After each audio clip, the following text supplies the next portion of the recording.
damage out there. What are you seeing right now? Well, much quieter, Gordon, and Lisa, things have settled down considerably, and that lightning was just one of the three components I was really concerned about this afternoon.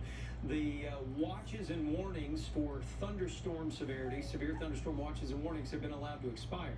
There still, though, because of the heavy rain we've received, is a flash flood warning that is in effect until 5:15.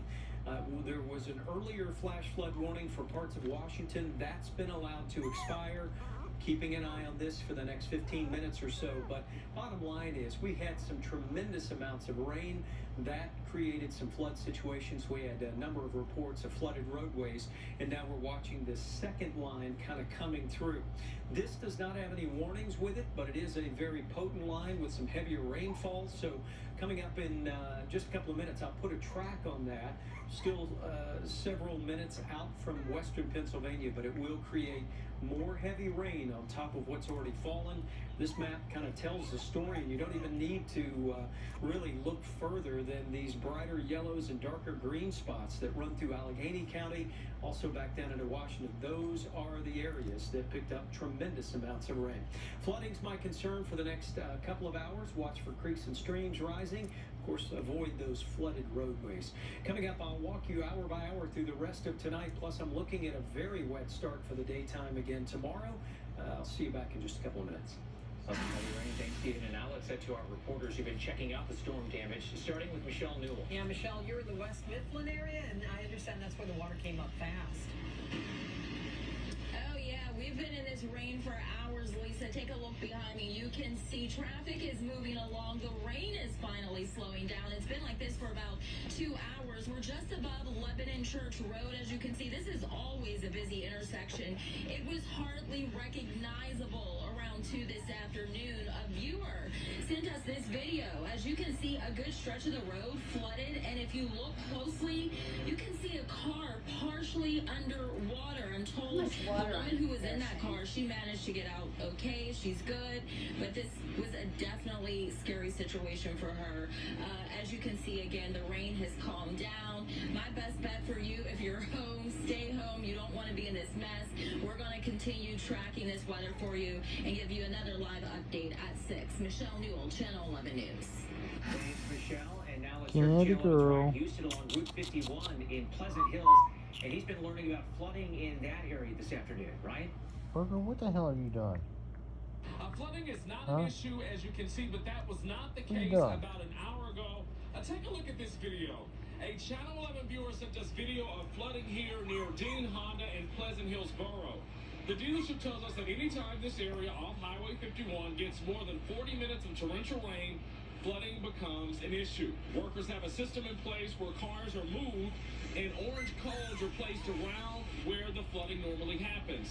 They watch the forecast daily and cars are moved whenever rain is in the forecast. I'm told that no cars were damaged because of rising waters nearby. Ryan Houston, Channel 11 News.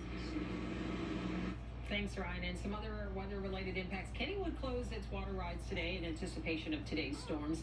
And today's storms apparently led to a ground stoppage at Pittsburgh International Airport. We've been seeing a couple of delays and cancellations since then, but no major issues. And here is another live Look at Storm Tracker Doppler 11 radar for you. We're going to be continuing to monitor conditions, and we will break in with any urgent updates. And now to breaking news. Bill Cosby is out of prison. The state Supreme Court today vacated his sex assault conviction. This is video of him in the last half hour appearing with his attorney, where he did not speak but put up his hand like he was cheering. Let's head over to Channel 11's Aaron Martin at the breaking news desk with information from that appearance with his attorney. Aaron. And Gordon, you mentioned that Bill Cosby didn't speak when he appeared in front of his house just within the last 20 minutes or so.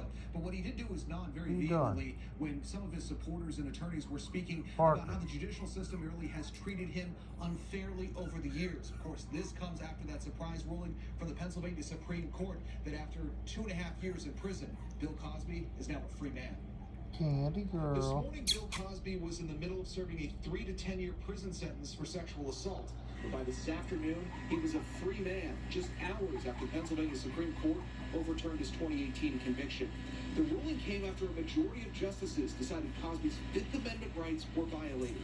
In 2005, then Montgomery County District Attorney Bruce Castor told Cosby he would not file criminal charges if the comedian agreed to cooperate in a civil lawsuit after he allegedly drugged and raped a woman. After Castro left office, his successor decided to pursue the criminal charges, leading to his 2018 conviction. In the ruling, Supreme Court Justice David Wecht wrote, quote, "Through his deliberate efforts, D.A. Castor effectively forced Cosby to participate against himself in a civil case in a way that Cosby would not have been required to do had he retained his constitutional privilege against self-incrimination." Dozens of women have accused the 83-year-old comedian of sexual assault, but the statute of limitations expired on all but one of those cases, leading to the trial. Now, I covered Bill Cosby's trial, and it was widely debated how much the former DA actually promised Cosby. Now, there was no written agreement ever in place, and that's partially what led us here today. Live from the Breaking News Desk, Aaron Martin, Channel 11 News. Very interesting. All right, thanks, Aaron. And breaking in the last 90 minutes, the U.S. House has voted to create a select committee to investigate the January 6th attack on the U.S. Capitol.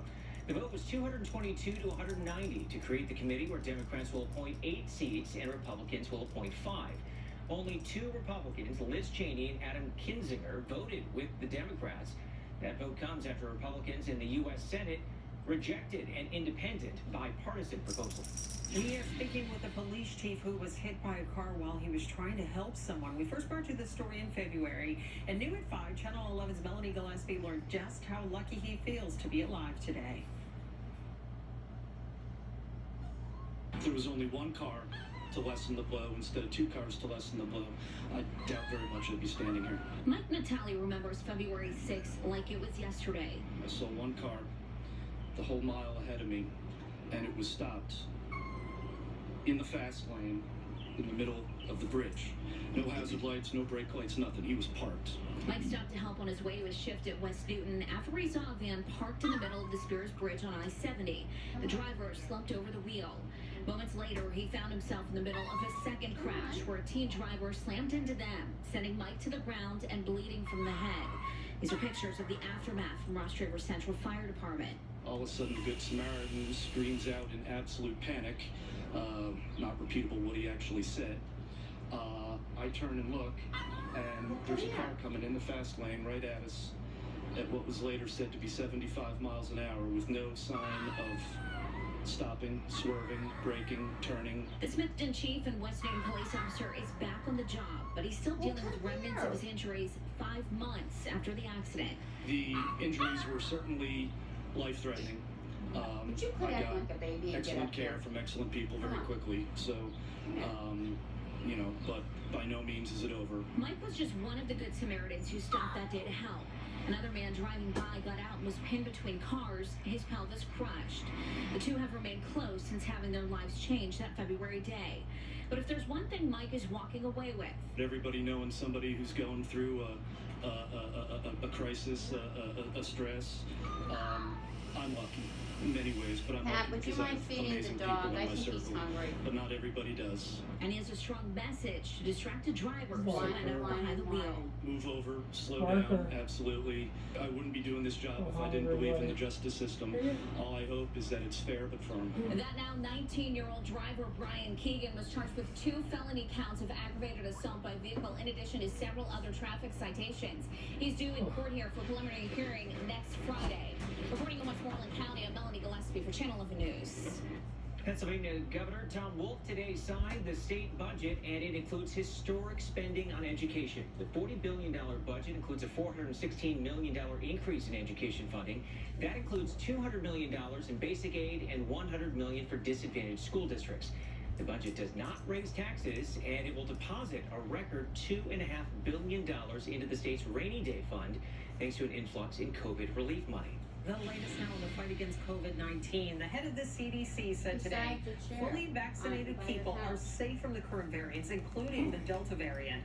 Dr. Rochelle Walensky said fully vaccinated people do not need to wear masks because of the Delta variant. These recommendations, though, are the opposite for the World Health Organization and other health officials.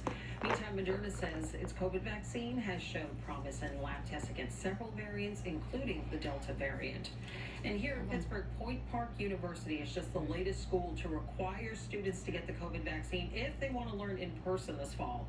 Channel 11's Mike Holden went downtown to see how students there are taking this news. Things will look and feel very different this upcoming school year at Point Park University. You'll be seeing a lot less masks as students are now required to get the COVID-19 vaccine, and university officials say this is about the well-being and safety of everyone. I think we've been through a lot. I think it's smart. As of right now, there's no downfall. The moment students step foot on Point Park University's campus this fall, they must be fully vaccinated against COVID-19. I feel like without the vaccine, then they're risking themselves and others. Point Park now joins area universities like Chatham, Duquesne, and Carnegie Mellon in the mandate. It will have a far-reaching impact, covering in-person activities for the roughly 3,600 students enrolled in classes. It should be required, just so that students can have the best possible experience at the college. The university's president has called the measure both safe and effective in the ongoing fight. He says the move is based on the success of the vaccines, and students are already required to get other shots. Faculty and staff are now strongly being encouraged to get vaccinated as well.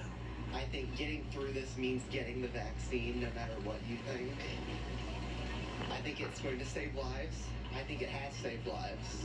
And those who are not vaccinated will still be required to wear masks right here on campus. In addition, university officials have pointed out that those who have the necessary religious or medical reasons are exempt from getting the shot. Reporting from Point Park University, Mike Holden, Channel 11 News. And tonight we have learned former Defense Secretary Donald Rumsfeld has died. Rumsfeld led the Pentagon during the George W. Bush administration and under President Gerald Ford. He was a key figure in the war on terror, launching wars in Afghanistan and Iraq. Donald Rumsfeld was 88 years old. Storms in the area and a few more to come. I'll show you when this line finally moves out and what to expect as you head out the door tomorrow morning. And this is a terrible crime. 4 cats killed, poisoned with antifreeze, while even investigators are struggling to wrap their minds around what happened. And there is enough gas to go around, but the price of gas is still really high. The supply chain problem hurting people at the pump. Plus, it's a music venue that survived COVID-19, the path it's taking to recover from the pandemic. Every morning starts with a big story. It can be what's breaking. It can get you prepared. The storm is moving in right now. Get you where you need to go. The stories change, sometimes by the minute. Be ready for whatever the day brings. Wake up with Channel 11 Morning News. Treat yourself to a world-class experience at John Sisson Motors. VIP treatment with free state inspections, courtesy motor vehicles, concierge service, and much more. Discover the difference. John Sisson Motors. A world-class experience. If you're one of the estimated 100,000 people hurt in a truck accident this year, the big question is why? That's what our team of lawyers and investigators will find out. Was it failing brakes? Worn tires? Was the truck